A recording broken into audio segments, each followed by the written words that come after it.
Welcome back, everybody. This is Legit Lee back again with another video. Today I'm showing you guys how I put together my rods for my Z-axis. I'm using these 3D printed pieces that I got. Basically, they're the frame braces for the ANET A8, and I noticed that it's kind of hard to print them fully, so I had to cut them in half. When basically I went back on Tinkercad, spliced them right down the center, printed one half and then printed the other half, and then I kind of just like glued them together using ABS plastic with a paintbrush and some acetone. And so I got two pieces made, and then I drilled out the hole a little bigger because I got some bigger rods, so I want to make sure that they're thick. And these are about like $5, almost $6 for each rod, and they're super long. They're for, you'll find them in the plumbing section at Lowe's, and they're 3/8, I think, yeah, 3/8 rods, and I have washers and nuts for them. And so what I'm going to do is, I have the end already done over there. And all it is basically you just get a 3/8 bolt, slide it all the way down. I'm going to cut these off. The only reason I got these super long is because I'm going to wind up using these rods for something else later for the printer. And I just need to make sure that it's all like basically really nice compact and it won't move. So I have all these pretty much situated. I have this side already done with the nuts and the bolts added onto here. I mean the nuts and the washers, my mistake. And basically I just have to thread another nut all the way down. So I have to have two on this end. So I have to thread the nut first, then put a washer all the way down, and then I put another washer on the other side and then a nut on that side and clamp those nuts together to compress onto this piece of plastic that'll hold my Z-axis in place. So I'm going to do that now, and then I'm going to cut the video back in just a moment. Alright everybody, now that I got most of the nuts and bolts at the spot that I wanted, just wanted to show you, okay, the rods here, there's no back coming out. So basically there's a little indent hole in here, but it doesn't come out the back way. So they're at the right exact amount for pushing up against it. So basically what I'm saying is, since the rods aren't going to come out the back side on either plastic piece that I have, what's going to happen is me turning these nuts on the back side, pushing it forward, is going to basically sandwich the poles against both plastic pieces. So all I have to do is just kind of sandwich these together. Okay, so I got most of them pushed up. I'm going to use this adjustable wrench here. All I have to do is go this way. You know, I'm going upwards to push these rods up against each other, so really nice and tight and sandwiched into each other.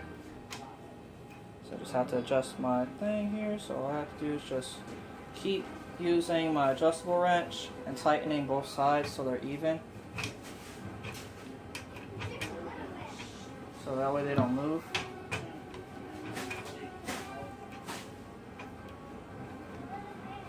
You just want to make sure they're tight enough that they're not gonna, it's gonna keep these in place. You don't want these moving at all.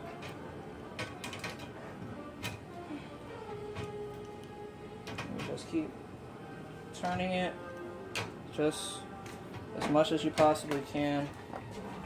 Because once they stop moving, they're gonna be nice and tight on there, and then that's the part where I have to cut at.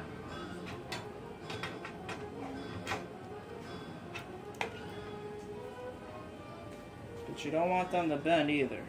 So once you get that, see that right there is a little bending. You can see how it kind of came up a little bit, and that's not because of these right here. That's because it's pushing up too much. So now we have to let it back a little bit here.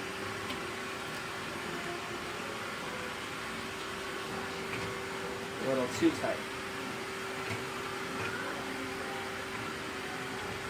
So sorry about all the noise. It's just a lot of stuff going on today. So if you hear vacuums and all that other stuff going on, there's just a lot of stuff going on today, guys. So you want to make sure that this is flat. A flat surface. I'm going to use my C-clamp here to kind of lift up these rods to make the other ends leveled.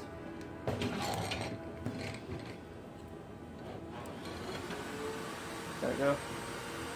It's kind of leveled.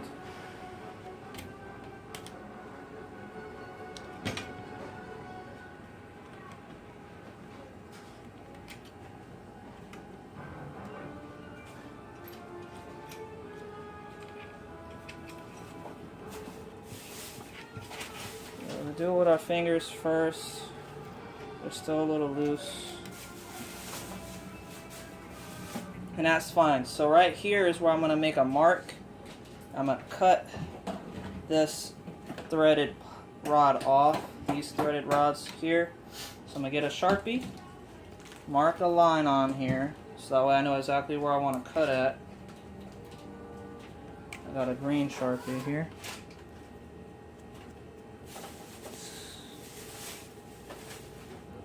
And now let me know exactly where I need to cut for my metal cutter that I have. It's a grinder, skill saw. So now all I have to do is cut these rods here. What I'll probably wind up doing is leaving it still attached to here and just cut it while it's attached to this, so then I don't have to worry about taking these bolts all off and all that extra stuff. So let me cut these off real fast and then I'll get back with the video. Alright everybody, I just got done cutting it. So I used this Drill Master little cutting blade. Huh? Yeah, ma.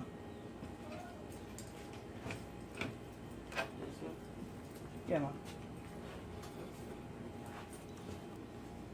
So yeah, I got that cut off. It's still a little warm, but it's alright. And so now that I have that, as long as these rods aren't moving, which they're, this one is a little bit, I have to tighten this side up.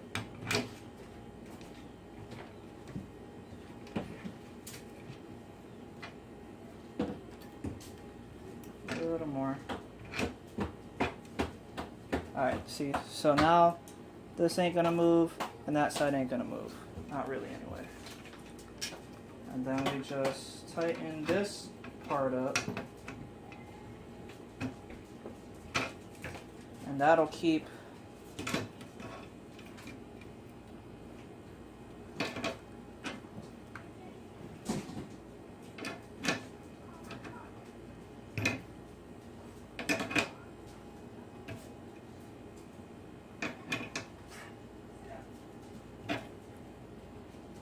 those from moving around. And then I'm going to tighten this area up over here, down on the bottom.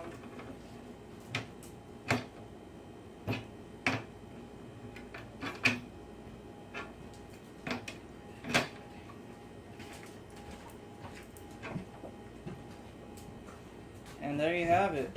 That is a complete Z-axis right here. And just so you guys could see what I mean, I'm going to go ahead and pause the video and show you the gliding rods that's going to be on here. So you guys could see the rails of how it's going to work. So, one moment. Alright everybody, now I'm practically finished. I just have to tighten up these rods here, but you can see my linear rods slide pretty smoothly. As long as they're gliding pretty nice, I won't have to really worry about anything with them. Then I'll just oil these rods up here with some kind of grease, lithium grease, whatever I get a hold of. And you can see that the rods actually, the corners here have like a gap. I'm gonna go over here, show you guys. The corners here have a little gap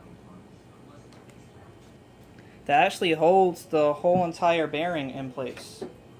So, you know, I won't actually, it sits perfectly in there. That's what they're designed for. And they won't actually move anywhere. So, and it goes for both ends. So, And then all I have to do, there's a screw hole right here and a screw hole right here. I could screw this down or bolt it down, whatever I decide to do. Mounts it in place, so this is going to be completely stuck and not moving. And the same thing for the other piece, because they're both the same as that piece of plastic. But yeah, so let me just show you here. Give me a second. So it just glides all the way down to the end, and then all the way back here. And both of them do the same thing. They're really nice and smooth. I could do it with one finger.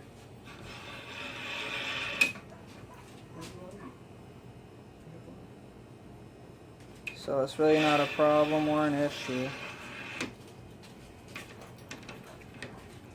So yeah, once everything is leveled correctly, I could get my bed set up right, and then I'll make sure that the bed's sitting on this piece, and then I could drill the holes in for my for the bed, for the bottom bed plate, so that way I can actually get this lined up nice and correctly. So, and I just like basically put a gap in between there, so that way it will be spread out. So about like right here should be fine for my gap.